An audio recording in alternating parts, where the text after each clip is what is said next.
In this nugget, we take a look at footprinting and countermeasures. We're going to start by taking a look at a tool called Nessus, which is very easy to run, very powerful to run. It's kind of expensive on the corporate side of things, but if you have it for personal use, it's free. So it's a very, very good utility. I think you're going to like a lot of the things that you see there, and we'll just kind of touch the tip of the iceberg here. Then there's also tools such as Nikto, Xprobe2. These are a couple of tools, HTT print. All of these things can footprint particularly websites, but they could also be used to footprint other kinds of servers as well to identify what ports are open, what operating systems are running, what version of web servers there, things like that. We look at Google hacking, which is a very powerful tool because it allows us to search for very targeted data, which could be something that's security sensitive out there. We look at email tracing. This is going to be important to know how to do because sometimes you need to know where an email came from. Now, a lot of times that can be spoofed and faked, but at least you need to know how to do it. And then finally, we'll conclude here with countermeasures to prevent yourself, hopefully, from being footprinted when you don't want to be. All right, let's get started here talking about Nessus. Now, Nessus is part of the Tenable Network Security Organization's product line, and they do have a version here. One version that's really expensive if you're a professional, and then they have another vulnerability scanner here, which is more for home users if you want to. Okay? Like I said before, you can buy it, and I'm pretty sure it's very, very expensive. But you can also download kind of a home use one, and you can see there's various operating systems that this would work with. I just downloaded the one for Windows Vista, and of course I'm running it in Windows 8, or Windows 7, excuse me, and it seems to run just fine. But once you download it and install it, then what you'll need to do is to also come up with some policies. You see, you can't just start scanning things. The policies will give you specific criteria for how you want a scan to run. So if I click New Policy over here, for example, I can say what kind of a policy that I'm trying to run, what kind of things I'm looking for. And I just did a few basic ones, such as host discovery or a basic network scans. And you name them whatever you want them to be, and we're good with that. Okay, so once we get these things going, then you can go to scans and you can pick one of those. So for example, I would choose new scan, and I would just call this, test scan, something like this. And I could choose one of the kinds of scans that I'd already configured. Okay, so I just choose whatever that one would be. I can save it in a specific folder, and then you enter in the host. You can do it by fully qualified domain name or host name or an IP address range like 10.10.10.024. That means a 24-bit subnet mask on this network ID, and then I could just launch it. Okay, so that's one way you could do it. Now, I've already run several scans here, so let me just go ahead and show you. Well, let's just do a host discovery one. I think this one got aborted because I'd already found quite a few things there and I didn't want it to take all night. But for example, if I click on this one right here, this is a Windows machine, a Windows Server 2003 machine. And if I click on the info here for the SYN scan that was run, you can see here there's a description of it. We're going to run SYN scans of our own when we run Nmap later on. However, we can see that, judging from this, there are several ports that are open. Port 25 was open, port 53, so that's probably DNS, of course. 880 would be HTTP, 110, 135, so we have some SMB sharing going on apparently. So you can get an idea by looking at this, some of the possible services that might be running on that particular host. Now you could get more detailed scans with potential, actual vulnerabilities if you want as well, depending upon the kind of scan you have configured. And then returning back here to my actual scans, let's go to take a look also at this basic network scan. Now this one's going to be a little bit more revealing because it shows obviously more stuff. Color-coded to show medium, high, or critical vulnerabilities. For example, going back over to this Server 2003 server right here, if I click on that, we see that we have several critical security vulnerabilities that exist here. For example, if I think I can remember, this one here and this one right here are pretty vulnerable items on their own. And if I click on it, it gives me a little bit more of a description. Now you see, this is going to be vulnerable to a buffer overrun, and this means that we could insert into that server some kind of arbitrary code in memory, and that code could be whatever we want it to be potentially, which ultimately could give us ownership of that machine. So you can see that there's some bulletins, a security bulletin here that is associated with that as well. But you can see how this could be very, very useful in identifying potential vulnerabilities on any given host. All right, and then I just kind of jumped over here to Google real quick because I want to show you something. Now, we're going to be talking about Google hacking later on in this same nugget, so just hold on for a moment. But as long as we were talking about Nessus already, let me show you a search term that I could use that might expose something sensitive. This is a real basic one, and it's kind of been figured out already by some folks. But I could do an in URL Nessus_report. Now, why would I do that? Well, because Nessus can be configured to spit out a report. And by default, it usually starts with Nessus report, and then it could have on the end of that whatever you actually named the report. Now, I got to drag this off to the side here, and I think I dragged it off far enough. But I searched on that, and I looked at results, and one of the results I found here. Now, this looks like an old report from Nessus. But I just wanted to show you this because it could illustrate that even running Nessus as a vulnerability scanner could be a tool that could be used against you if you're not familiar with how it works. Because I was able to find this Nessus report, and notice the end of the URL over here. It's a banking organization with several vulnerabilities over here that I could now exploit. And there's a number of other ways to search for Nessus information using Google hacks, which again I said we will look at here in a little while. Now, as we move on with footprinting here, let's take a look also at something called Xprobe 2. This was written by a guy named Fyodor. He's a very well-known hacker and pretty ingenious guy. Anyway, what he's done is he's come up with this utility that allows us to target a host. So you can see here in the syntax, I just did a simple Xprobe 2, which is, again, the name of the utility, followed by the IP address. Of course, you can also enter a fully qualified domain name or any other kind of a way to identify the host. And then what it does is it loads certain modules to help identify and fingerprint that specific destination host. You can see there's several different kinds of things that it's going through. And for example, it'll also ping it and see if it can find any open ports and things. And what it's doing here is, in fingerprinting, we're trying to identify things such as what operating systems they're running, what patch levels they have, any potential security vulnerabilities, especially the most obvious ones there. That's part of what vulnerability scanning is as well there. But here we get some interesting information. We see that 10.10.10.60 is running Server 2003 Standard Edition. The guess probability is 100%. And strangely enough, it's also 100% sure that it's also XP Service Pack 2 or 2000. This is where I was saying earlier, a lot of these scanning tools and things, they are good, but you have to narrow it down using other methods to confirm that it is really the operating system you think it is. Now, I happen to know that it's this 2003 server because it's my own destination target server that I'm going to be using as kind of a crash dummy here to test out a lot of hacks here as we go throughout our series. So anyway, gives us a little bit of an idea for what's going on there. And then there's another utility as well. I'm running Nikto here. This is another one that does a similar thing to Xprobe 2, as I just mentioned. And you can see here, once again, it's going to run through a bunch of tests here to try to help identify if that host is available. But it does give us some additional options as well. So, for example, it identifies that Microsoft front page default file is found, so that gives me an additional confirmation that it's a Microsoft host, for example. We also can see that apparently SharePoint has been installed in some way or another over there. So again, a couple of additional clues on what kind of a host we're working with.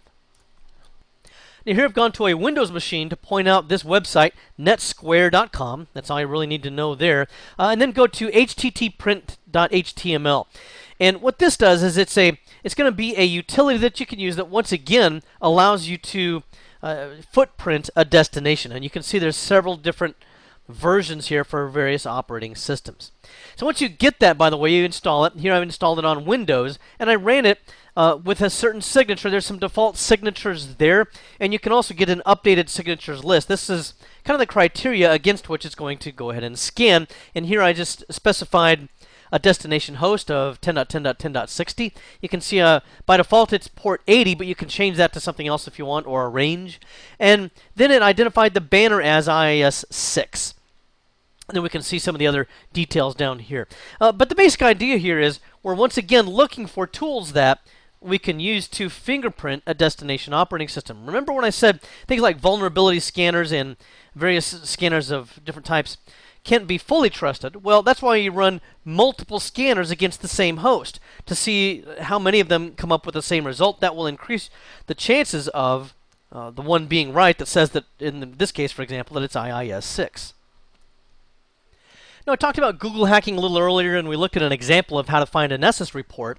But this is basically using a targeted search method with specific criteria. So in the title, that's what we used earlier when I looked for Nessus, in title : Nessus_report. And that brought up a result for us. Now, that was a very simple query, and different websites are able to figure out that makes them vulnerable, and so it's kind of a moving target. People will come up with countermeasures for that, and then you'll come up with some other Google hack that will circumvent that. You can look for content in the text of the web page and the URL, various file types, maybe a link. Let me just do let's try one of these just off my top of my head. Let's go to, how about file type? So I'll go here to Google and file type : XLS. How about that? And then, so now we can see we're getting stuff. Now, this could be meaningless information, but since XLS is normally a Microsoft spreadsheet, something here might be something that is potentially sensitive financially. So if that's the kind of information I'm looking to see, if someone has inadvertently posted it on a web page, that might be of interest. Now here I've switched over to the exploit-db website, where you'll see that there's a GHDB link. That's Google Hacking Database, which is where we are. This will expose the Google dorks out there. Google dorks are people that do not smartly put away their content on their website, and it kind of describes it down here, whatever you want to say. Anyway, you can see there's various categories here, as well as the latest Google hacking entries. And if we just look at one of these, let's go to the top one there. Haven't really looked at this yet, but it says in title. So in the title, it's looking for the word admin, and then the URL is looking for the word login.php. So it's looking for an administrator's login, apparently. These are just the last few that have been posted, but there's also various categories here. So examples of queries that could help a hacker gain a foothold into a web server. Here's ones that contain usernames. What else have we got? Vulnerable files, servers, error messages, juicy information. Look at this. Files containing passwords, for the love of God. Oh my goodness. So I've actually gone through a few of these on my lunch break today, and I'm not going to show you the specifics of how I got there, because some of that's potentially sensitive, but it's easy to do. Just click on something. Actually, heck, let's just do this. Let's go to files containing passwords, and then here are the last few that have come up for people looking for passwords in something, and I'm just going to kind of click on whatever here. How about file type? Okay, SQL, Insight, Pass, and User. That looks like that could be sensitive. And then what we do is it just puts in the query right here. You could type that in yourself in Google if you wanted to. But after all, it also links it for me, so I'll just click on it myself. Now, when you do this, by the way, I have to point out, you might get something here. Google does track whenever people do these kind of weird searches. And a lot of bots will do these automated searches as fast as they can and kind of do them in batch and so on. And so they look for that. And if they do, you'll get a notification from Google here. I took a screenshot of one because I've been doing this too much lately, apparently. And they noticed me.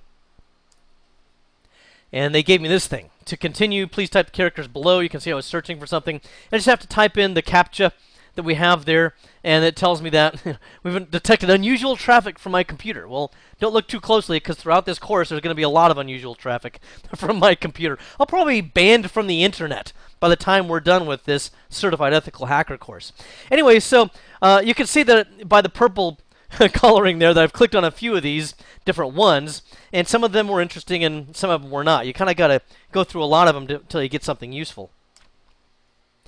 All right, now I used the Google Hacking Database to look for a username and password, and I'm just showing you what's out there on the public internet. It's easily searchable, and we can see here that indeed it did reveal a username and password, apparently to I think that's an FTP site probably.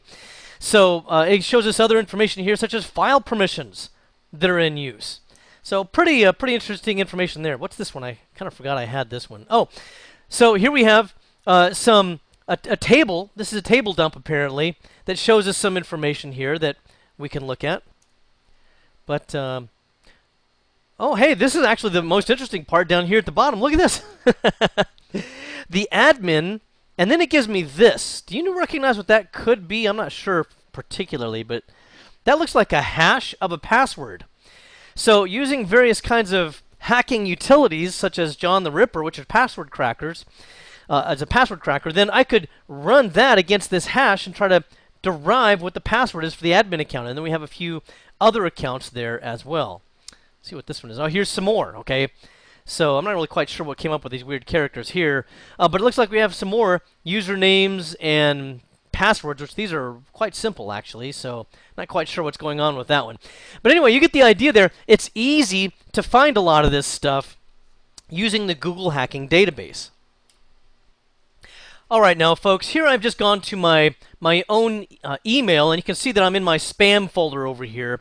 And, you know, the reason why I'm here is because we want to show that you can look at an email header and be able to trace back where it came from. Now, I got to take it with a grain of salt because that's so easy to obfuscate and spoof and fake and so on. But generally speaking, you should, as an ethical hacker, still know how to identify where an email came from. Also, I'd like to point out that just because I received an email here does not mean that I need this, okay? Let's just make that real clear, okay? Don't need that. What else we got here? Okay, so let's just pick one. I don't know. What's up? How about that? We'll click on what's up. Oh, okay, it's a booty call notice. All right. Well, I kind of know from experience that it would not be a good idea to click on one of these links. So let's not click on any of those. Anyway, let's find. Go ahead. Oh, I got it. Gosh. I said don't click on it, and then I tried to move my mouse, and I accidentally clicked on it. For crying out loud. Good thing I closed the window in time. I don't think anything showed up. Oh my goodness. I got to be more careful. Let's see here. Okay, so anyway, I want to maybe track where this email came from. All right. So what I might do is just go up here to more. Actually, not more. I would go up here to this little arrow up here, and I would choose Show Original. Now, depending on the email program you use, it might say View Source, something like that. But the basic idea will be the same. It's going to show us the email header. As we go on down through this, you'll just be able to identify the IP addresses that are associated with it. Most of the time, the most recent hop that it took is up at the top, and then the older stuff will go closer down to the bottom. In other words, the source that it came from is more likely to be closer to the bottom down here. Okay, so let's take a look at this. And what's the oldest IP address I have, or the lowermost IP address? Looks like it's probably this thing right here. Okay, so we could take a look at that, and there's a number of different ways to track where that came from. So, for example, in our last nugget, we looked at Aaron.net, and we're revisiting that here. If you didn't join us for the last nugget, this is simply the American Registry for Internet Numbers, and you can use this to do searches for domain names or for even IP addresses. So I copied that IP address into my browser. Now I'm going to go ahead and paste that and search. And we're going to see a little bit about where this came from. So it's in this range of IP addresses. That's really gigantic. Wow. That's a Class A address range, so we're not going to get much out of this. But we're going to see here just at least a little bit about what that's about. Apparently it came from Amsterdam, which makes a lot of sense for that kind of an email, I guess.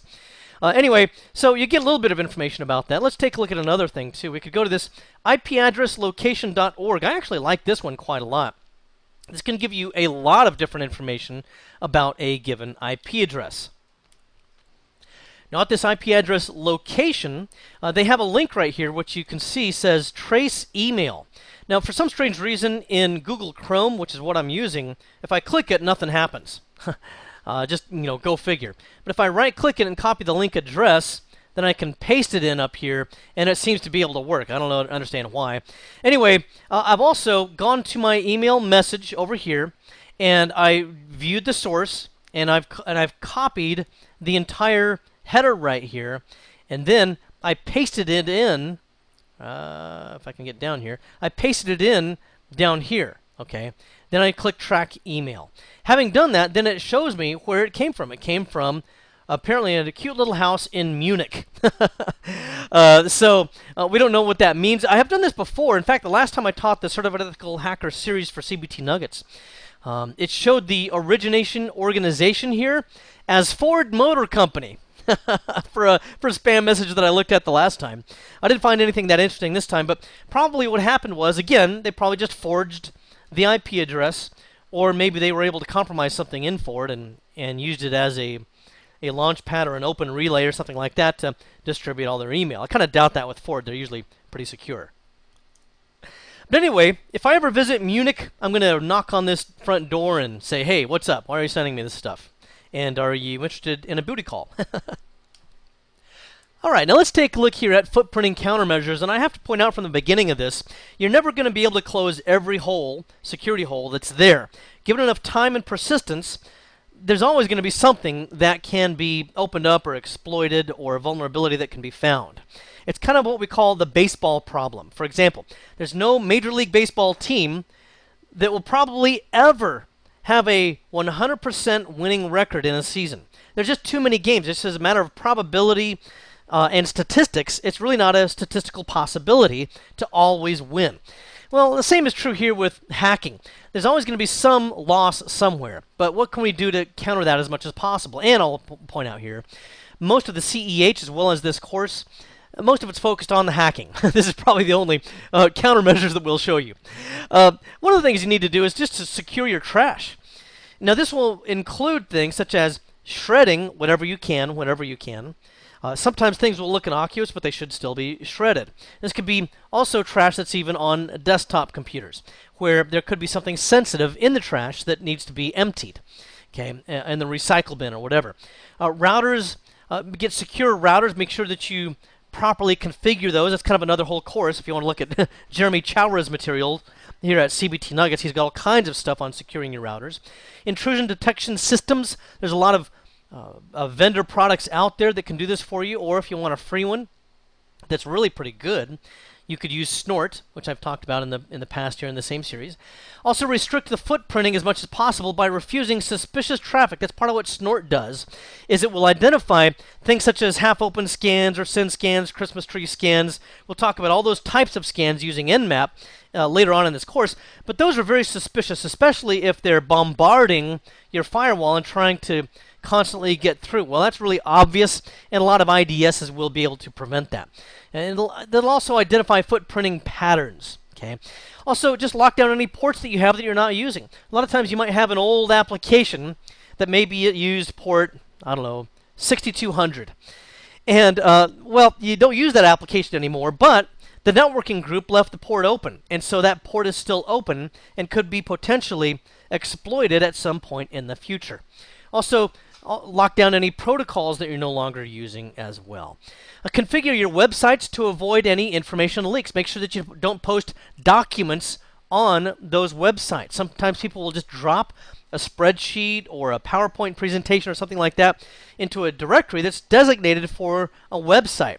One thing you also want to do is to watch the directories themselves. Do not allow directory browsing. Old versions of Windows used to allow this. They haven't for decades now. It's been a long, long time.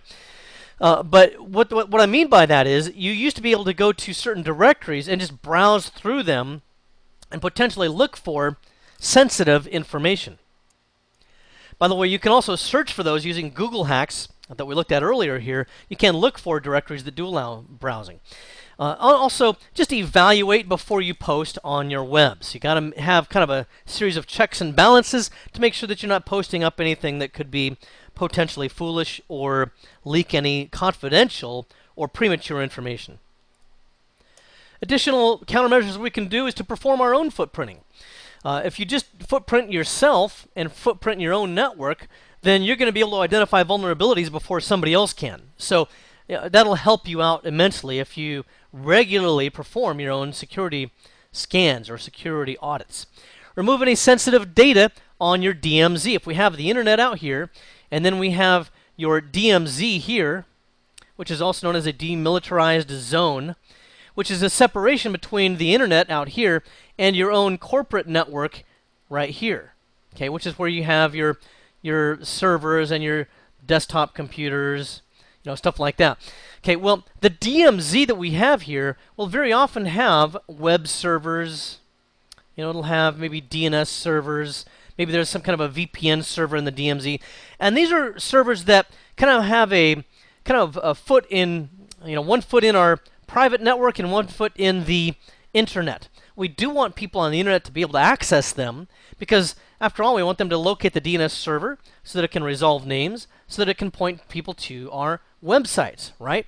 But make sure there's no sensitive data in that DMZ. Sometimes, again, it's just a matter of being careless sometimes. Stuff can get left there that we don't really want. Prevent the spidering and caching. Remember, we looked at that in a previous nugget, but there's a file called robots.txt, and you can go to almost any website out there, and then at the end of it, type /robots.txt and identify any directories that we don't want the search engines to be able to spider. Okay, so use that judiciously. Again, sometimes you can put in fake information to throw off folks, but otherwise you might want to put in additionally useful information there, or directories that you don't really want browsed.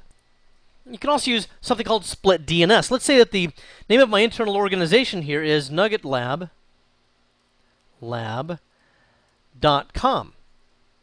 Okay, but the name of my web server is also www.nuggetlab. I'll just put nug.com, okay, to abbreviate that, all right? So it's www.nuggetlab.com. Well, on DNS, I don't really want the internet public to be able to query my DNS server and to find hosts that are registered from internally here. But I do want them to be able to find my website, right? Well, using split DNS is a method for being able to do that, okay? And this is just where you can divide up the publicly addressable nuggetlab.com from the privately addressable nuggetlab.com. And then you can also use a honeypot. Again, I talked about that in a previous nugget, but the basic idea here is in my DMZ, I'll just kind of draw it out here to the side, I can put in a honeypot, which is going to look to the internet public and to the hacking public as if it's an interesting server, maybe an older version of SQL, or something that has default passwords, something like that. And it's meant to be a distractor so that the hackers out there will attack it, or at least look at it, and while they're doing that, I can study everything they're doing to see what methods they would use if they were able to actually attack a legitimate server within my DMZ or in my corporate network. In this nugget, we took a look at footprinting and countermeasures. We took a look, first of all, at Nessus. Remember, this is a great scanner that's free for you for individual use, and it's a great way to scan your own network to make sure that you don't have any security vulnerabilities. Remember, you do have to check that out for false positives. Even though Nessus is a great product, there's always going to be false positives, so check that out.